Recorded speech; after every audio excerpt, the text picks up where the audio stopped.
Hi, and welcome back to Pages and Projects with Liz. Today I have my February reading wrap up.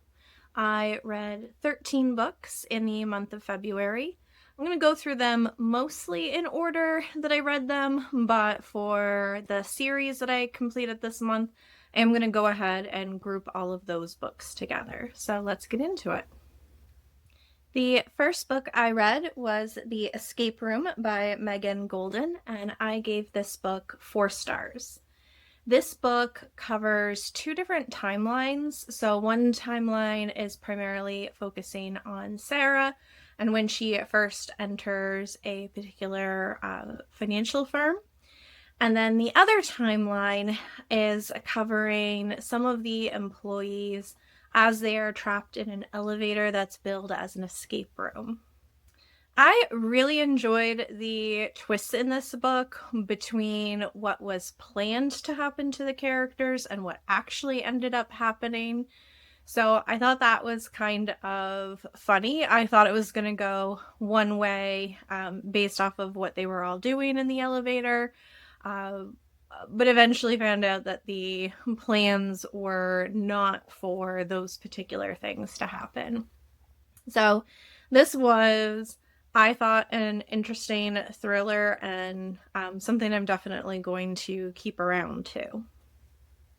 Next up, I have An Academic Affair by Jodi McAllister.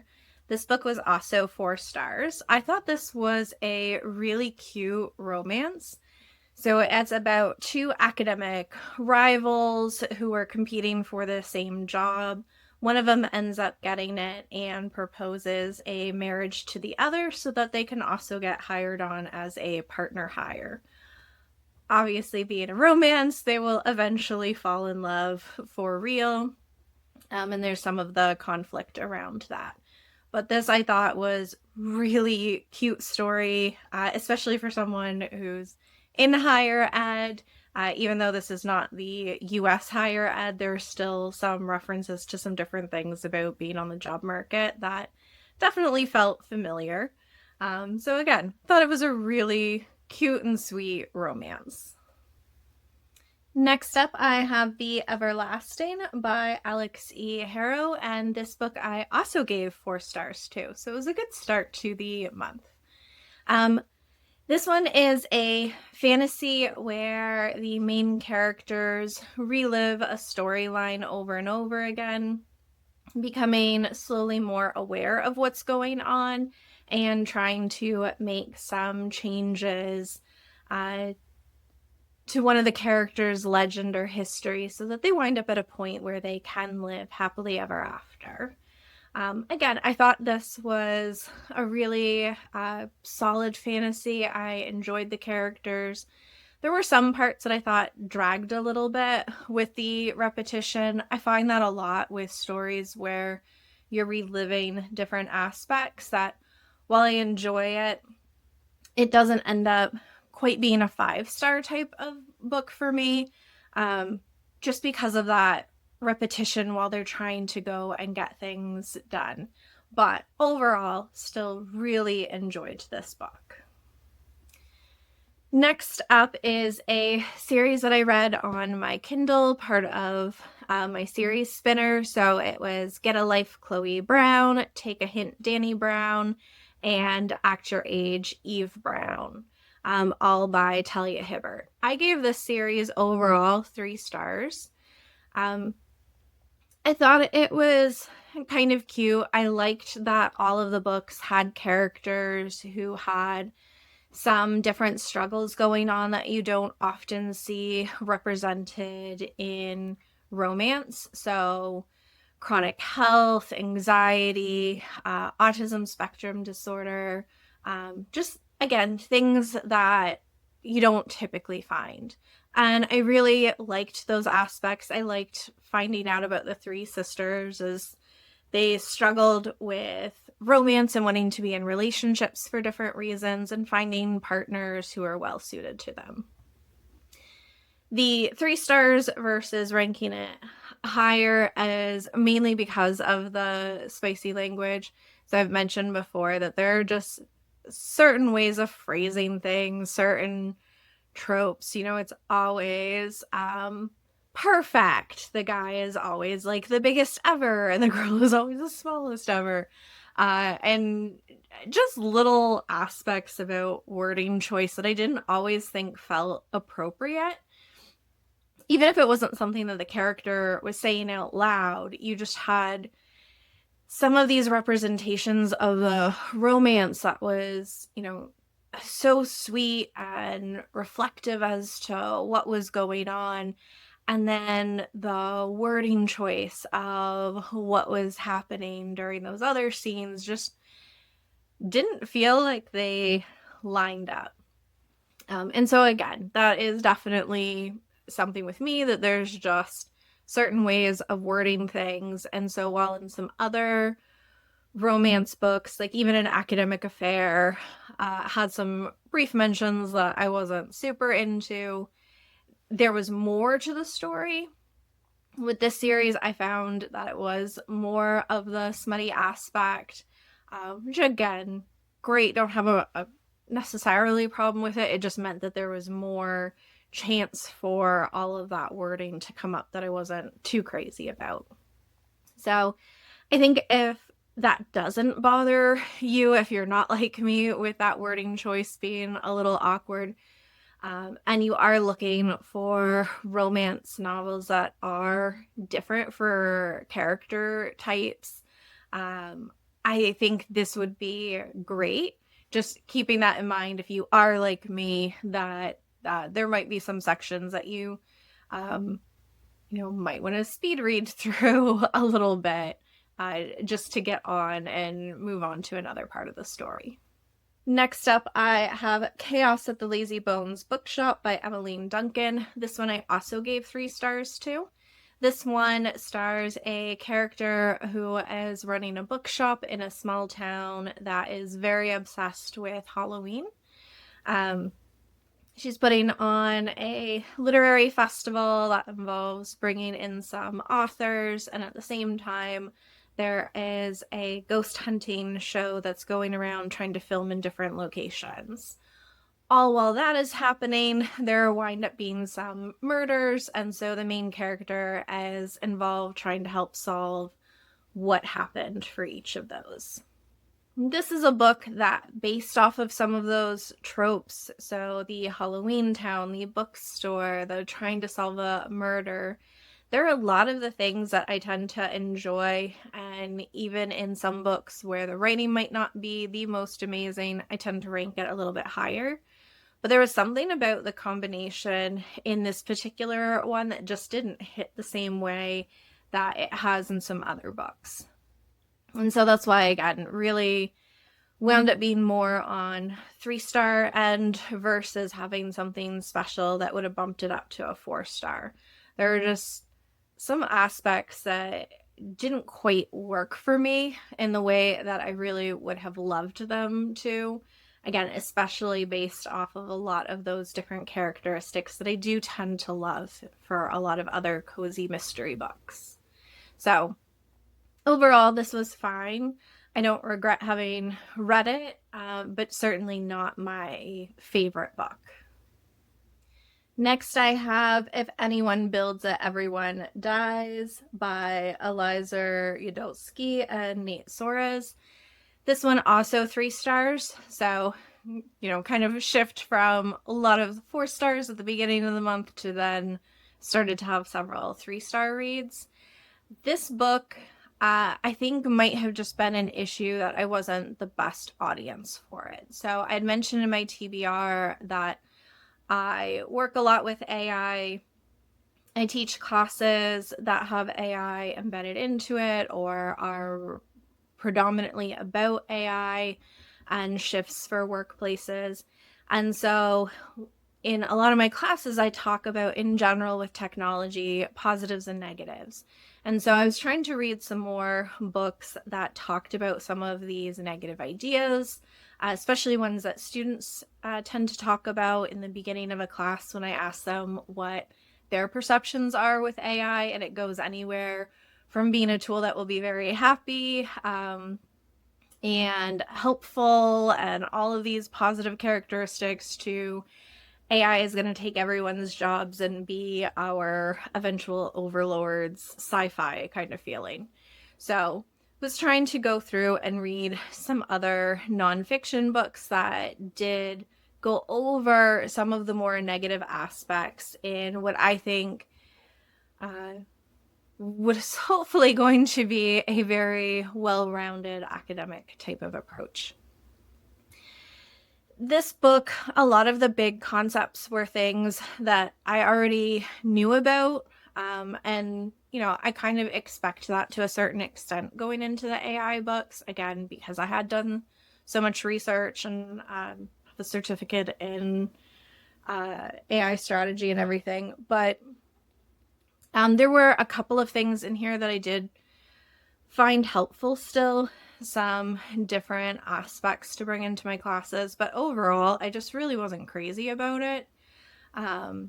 Besides it not having a lot of new information to where I feel like it was worthwhile to go through and read it all, I also really didn't like how it started the different chapters with some stories. I think that might be really helpful for some other people to go through and provide some context and come up with a scenario that's not so tech focused so that you're getting some of the similar themes and ideas as to why superhuman AI would kill us all. But for me, it wasn't really what I was looking for in this book. So again, I think this would be interesting read for someone who was a little different from me, was more interested in some of the philosophical conversations about this and didn't know a lot about the technology behind it. But it was not my favorite read. Next, I have Most Eligible by Isabel Engel. This book I gave 4 stars to, so this was another romance. This one had an investigative journalist who went on a reality TV show that was all about dating, so very similar to The Bachelor.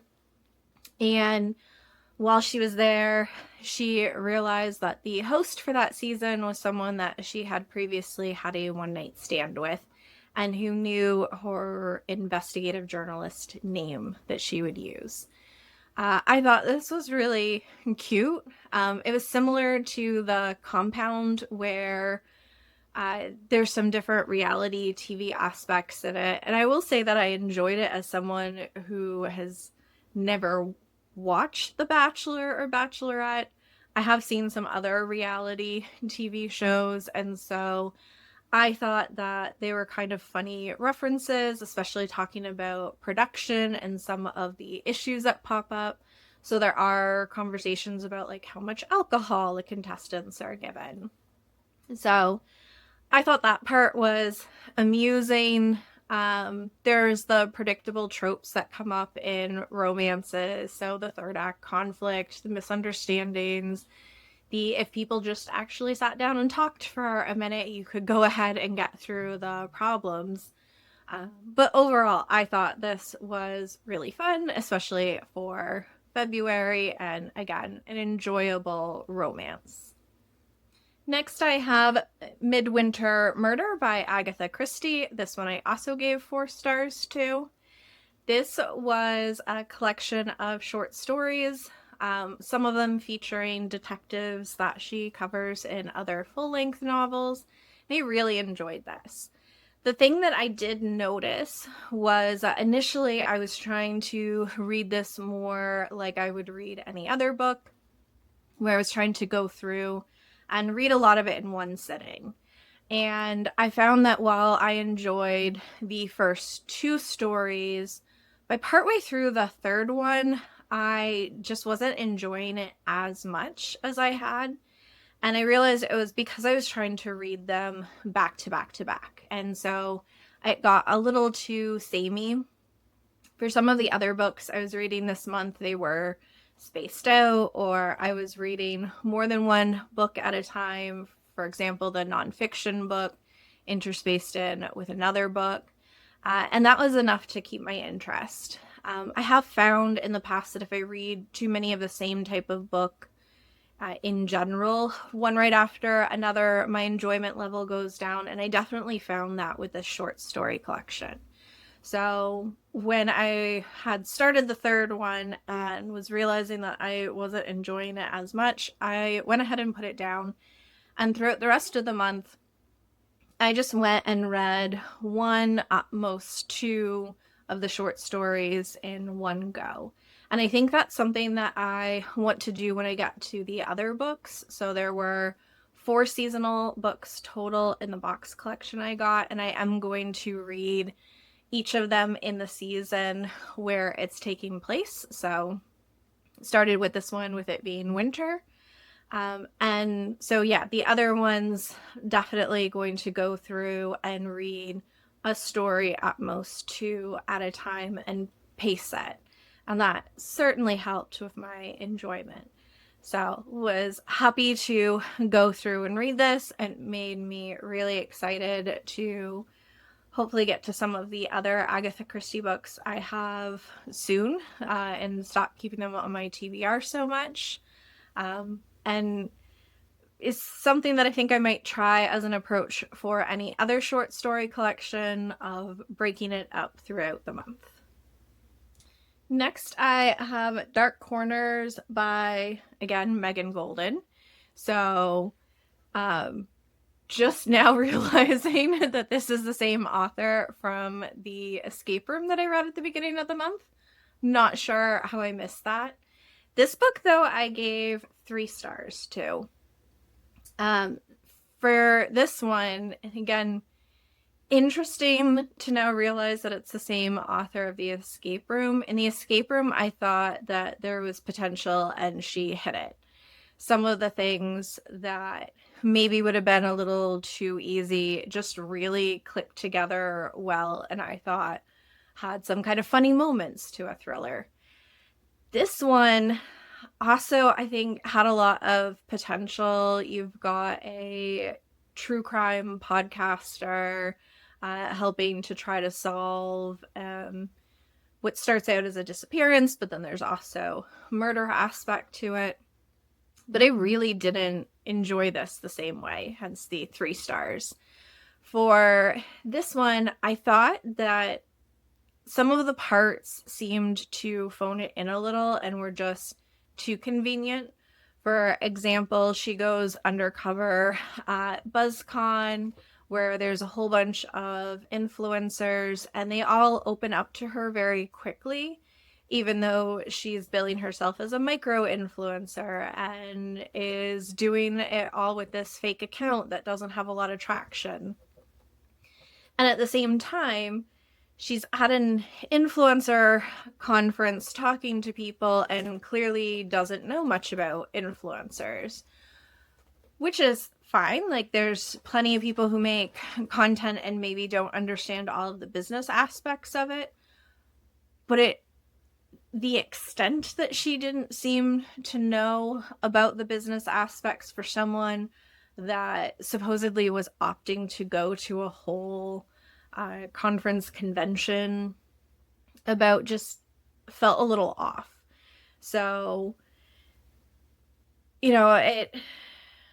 I think it had a lot more promise than it wound up actually delivering for me, because of all of those pieces that, again, were just a little too convenient here. This is also the second book with this particular main character. I never read the first book. I don't think that there was a lot of information I felt that I was missing by not reading the book before it, but maybe that would have helped to explain some of the different pieces, and perhaps my enjoyment would have been higher had I read that. But I don't think I'm going to go back and read the first book that's following Rachel. So again, this was fine. I think it had a lot more promise than it actually followed up with, for my take. Next up, I have In the Clearing by J.P. Palmer, and this one I gave 3 stars to.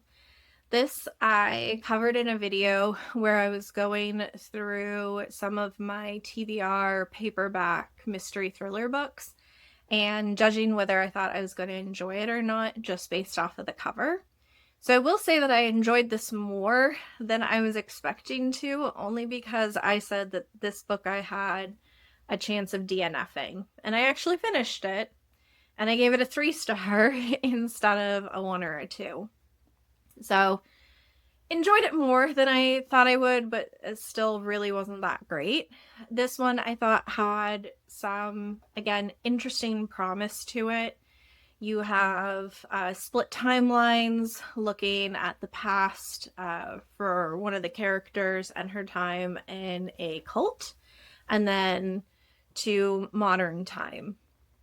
There were some interesting twists related to that that I thought were interesting, but then other parts that just really seemed to drag on.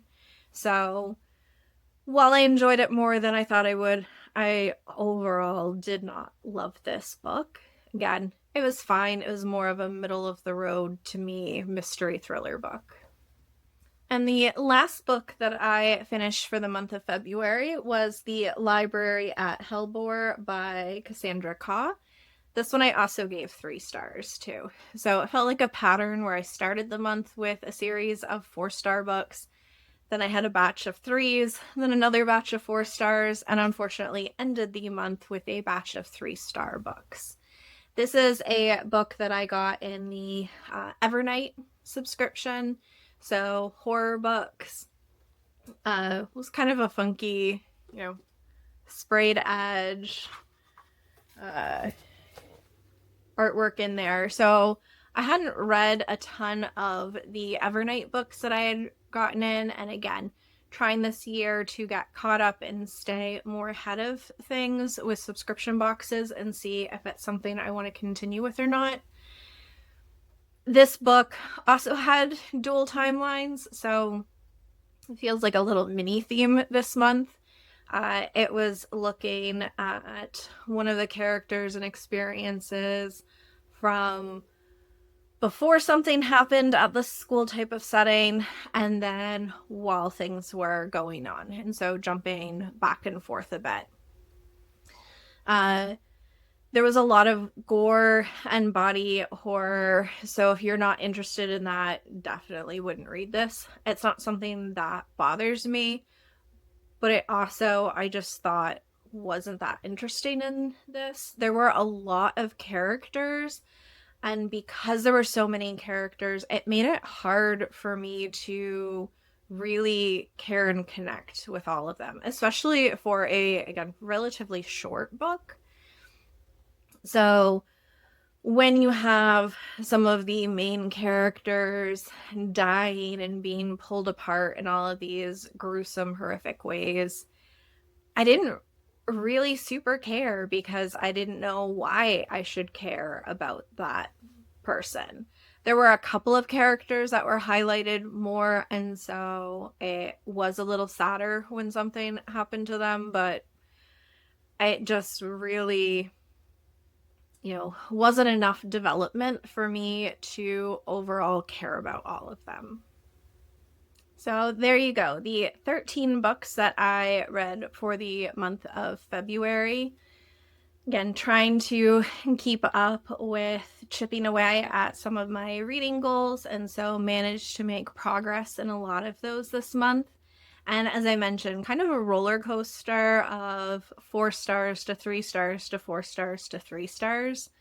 I'm hoping that March will be even better, that I'll find more 4 stars overall. But again, still pretty happy with what happened for this month's reading. If you've read any of these books, I'd love to know what you thought in the comments below. Do you have similar feelings about them?